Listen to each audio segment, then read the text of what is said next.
आपकी पड़ोसी विधानसभा के नेता। देखिए इसका क्या संवाद है वो उससे मेरा कोई सरोकार नहीं।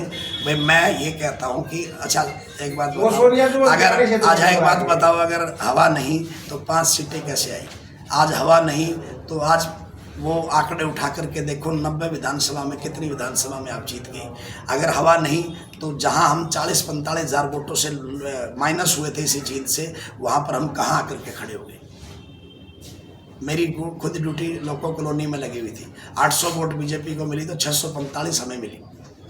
लोगों में अंडर करंट है, उस अंडर करंट का जवाब इस विधानसभा में मिलेगा, 100% मिलेगा। और ये हमारी जो पद यात्रा है ये भी माहौल बदलने का काम कर रहा हूँ कि आप पढ़े लिखे साथी हैं, अनाज खाते हैं, परमपिता परमात्मा ने आपको दिमाग दे रखा है। आज 3 महीने पहले 1.5 महीने पहले सरकार ये कह रही है, वो कर रही है, मैं ये कर रही हूँ, वो कर रही हूँ। पहले कहाँ सो रही थी सरकार?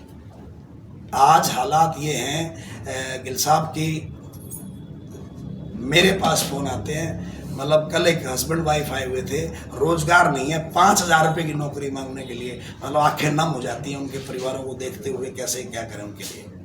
बच्चों की फीस देने के लिए पैसे नहीं है लोगों के पास।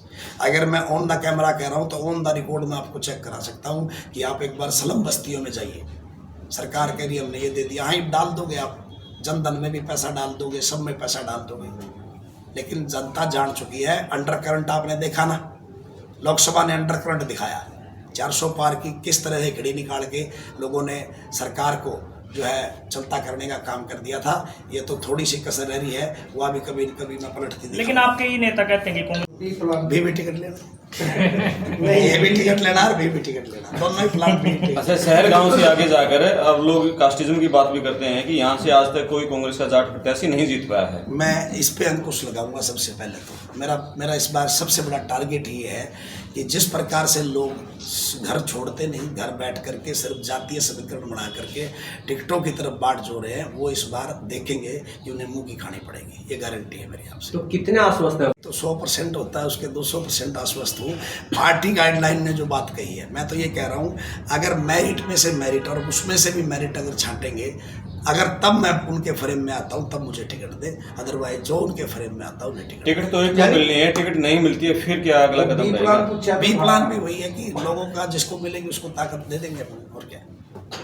तो कितने दिन यात्रा कै दिन चलेगी और विश्राम रात को गांव में होगा? नहीं, या ये अच्छा क्वेश्चन है आपका। विश्राम गांव में इसलिए नहीं हो सकता क्योंकि 500-400 साथी जो चलेंगे, इतनी व्यवस्थित कोई चीज़ हमारी वहाँ पड़नी या किसी पे हम लोड डालें, इस टाइप का काम तो हम नहीं कर सकते। सारा 10 किलोमीटर की परिधि है, 15 किलोमीटर की परिधि है। हम लोग वापस आएंगे, जिस भी गाँव में हम लास्ट करेंगे उससे वापस आकर के अगले दिन दूसरे गाँव से हम शुरुआत करेंगे।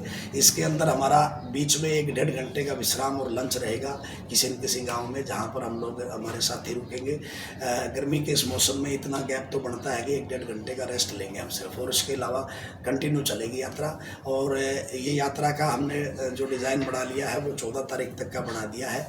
एक बार अब शहर में 8 तारीख को, एक बार लास्ट में शहर में 14 तारीख को। पहले दिन यात्रा की शुरुआत कहाँ से होगी? पहले दिन लाल विकास सीनियर सेकेंडरी स्कूल से यात्रा की शुरुआत होगी। चंद्रलोक का हकीकत नगर और 40 क्वार्टर होते पटियाला चौक से रुपया चौक से शिव चौक और शिव चौक से बैंड मार्केट।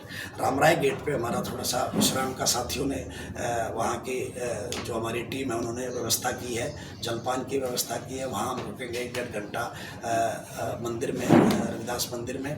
और उसके बाद अगला हमारा कार्यक्रम साड़ी मार्केट से स्टार्ट होकर के रात शाम का जो 5 बजे 5:30 बजे का है वो वाल्मीकि मोहल्ला जो भवानी रोड पे है, वहाँ पर वाल्मीकि आश्रम है, वहाँ पर हमारी अंतिम संबोधन होकर के वहाँ का हमारा रहेगा। अगले दिन का हमारा जलालपुर खुर्द या हम जोगिंदर नगर से सोच रहे हैं, बल्कि उसको थोड़ा सा चेंज करेंगे। उसमें हम जोगिंदर नगर के पुल के नीचे से इसकी शुरुआत करेंगे ताकि वो जोगिंदर नगर का पुराना इलाका जो जिससे मैं जुड़ा हुआ हूँ, जहाँ मैं खेला कूदा और बड़ा हुआ हूँ, वहाँ से हम यात्रा को शुरू करेंगे। वहाँ से जलालपुर खुर्द से फिर आगे लास्ट जो है जाजवान रहेगा। इसमें मेरा गांव रहेगा जहाँ लंच रहेगा, इस बार विश्राम जो रहेगा इटल खुर्द के अंदर रहेगा। आपने यात्रा करनी जी, तो सबका अधिकार है, सबके पास अपनी अपनी टीम है, सबके पास यात्रा में ही छुट्टी है यार, आप ऐसा कह सकते हैं। लेकिन ये देखो, कोई भी व्यक्ति सिरों की गिनती तो राजनीति होती है, कहीं ना कहीं हर आदमी अपनी ताकत दिखाता है, अपना कार्य दिखाता है, और सबका अधिकार है अपना कार्य दिखाने का। मैं सबको बेस्ट विशेष कर रहा हूँ। मैंने कभी अपनी लाइन बड़ी करने के चक्कर में किसी की लाइन को छोटा कभी नहीं कहा। वो मेरे से बड़ी हो सकती है, मेरे से बड़ी हो सकती है, मेरे से ताकतवर हो सकती है उनकी लाइन, लेकिन मेरा फर्ज जो बन रहा है मैं वो लोगों के बीच में जाकर के पूरा करूँ। मुख्य रूप से किन मुद्दों को उठाएंगे जिन सारे मुद्दे हैं ये आपके सामने हैं। मैंने स्पेशली ये आपके लिए कटिंग इसलिए रखी है कि विधायक अगर चाहता हो तो डिबेट कर ले। इसमें दीपेंद्र की यात्रा के बाद विधायक ने मन है कि आप अपने चैनल पे उनकी एक डिबेट रखवाओ हमारे साथ। हम इन मुद्दों को लेकर के उनके बीच में बैठना चाहते हैं। जींद के लोग पढ़े लिखे और समझवान लोग हैं। अगर हम गलत कहें तो लोग हमें नकार दें, और अगर ये बात गलत हो तो फिर ये बात सही हो तो फिर विधायक से इस बात का सवाल बनता है हमारा। और इस जो हमारी ये यात्रा है इसका भी मतलब यही है कि हम सरकार से ये पूछ रहे हैं, जहां आपने कह दिया कि 18 घंटे हम बिजली गांव में दे रहे हैं, तिलमिला रहे हैं बच्चे। अभी जैसे आपके माथे पे पसीना आ रहा है, उनके 24 के 24 घंटे ऐसे रहते हैं वो बच्चे। आप जाके देखिए, इस कैमरे को लेकर के जाइए। मैं एक बात कहना चाहूँगा, पत्रकारिता से जुड़े हुए साथी आप भी आम परिवारों से हैं, सिस्टम से ऊपर उठ करके एक बार गांव के बदहालत जो है वो दिखा के आए। टपरीवास कॉलोनी के अंदर आज विधायक कहता है कि मैंने ये कर दिया वो कर दिया। आज भी झोपड़ी में लोग रह रहे हैं। आप 2 मिनट वहाँ बैठ नहीं सकते। अगर मैं इन चुने हुए नुमाइंदों को वहाँ यूँ कह दूँ कि एक दिन गांव में रात गुजार के दिखा दो, अगर गारंटी है अगले दिन ग्लूकोज ना चढ़ जाए तो मेरा नाम प्रदीप गिल। लोकसभा में बीजेपी 5 सीटें आने के बाद घोषणाओं पर घोषणाएं करी है। लोग शहर के लोगों को ही टिकट मिलेगी, शहर के नहीं तो गाँव के लोग ये यहाँ मेरा तो डबल है। मेरा जन्म जींद में हुआ।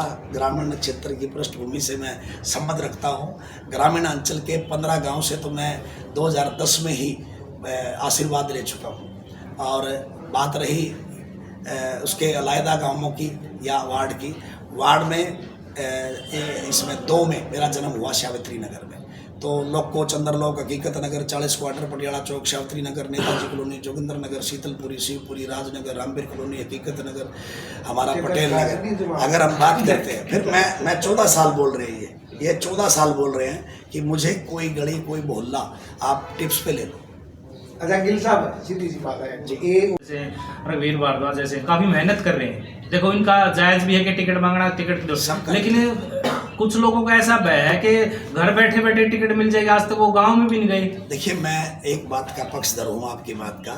जो मेहनत करता है उसका अधिकार है, अपनी लड़ाई वो अंतिम छोर तक लड़े, और जब एक भाई को टिकट मिलेगी तो उसके बाद उनकी मदद करे।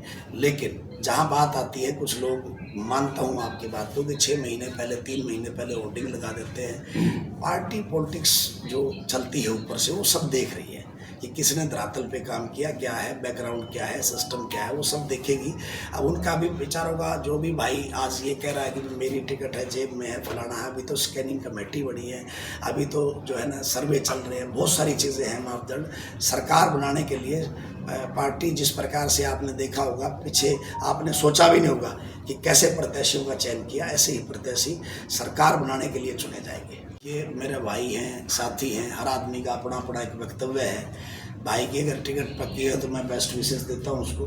और मैं पार्टी का कार्यकर्ता हूँ, पार्टी के कार्यकर्ता होने के नाते मैं अपने कार्यक्रम चला रहा हूँ, और उनको भी बेस्ट विशेष देता हूँ। जो भाई इस प्रकार की बात करते हैं, पार्टी का सर्वे होगा, सर्वे बिल्कुल देंगे। मानते नहीं सर्वे, चलो कोई बात नहीं हो। मैं ये यात्रा है, मकसद तो यही है कि टिकट लेना कांग्रेस से, टिकट नहीं, सिर्फ टिकट लेना नहीं, इस प्रकार के कार्यक्रम तो करते हुए मुझे 14 साल हो गए। 14 साल से मैं राजनीति में जींद हल्के में सक्रिय हूँ। 2010 से जिला परिषद का चुनाव लड़ने के बाद लगातार जींद की राजनीति में सक्रिय भूमिका निभाई है।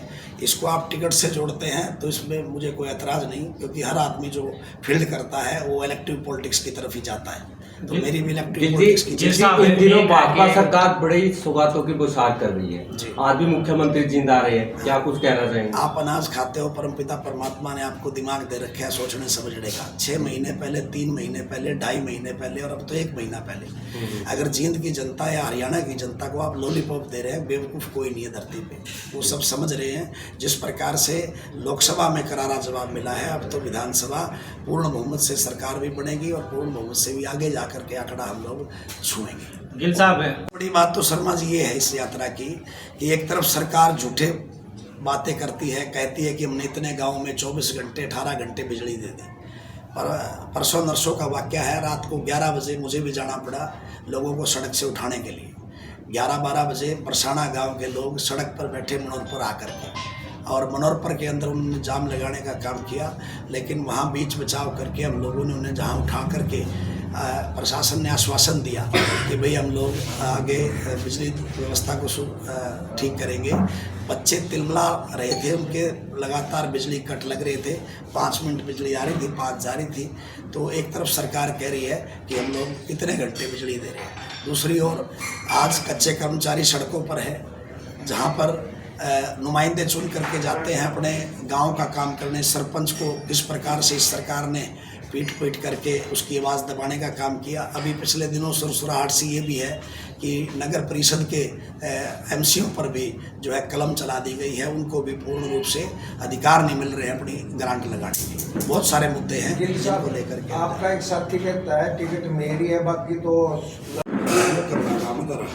अलग लगाने वाले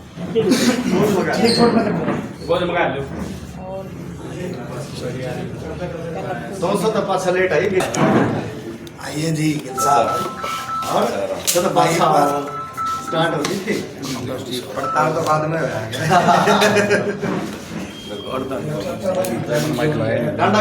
सिंह रखते हैं देखिए प्रदीप जी एक मिनट ठंडा करो जी, करो शुरू तो नहीं करा जी। नहीं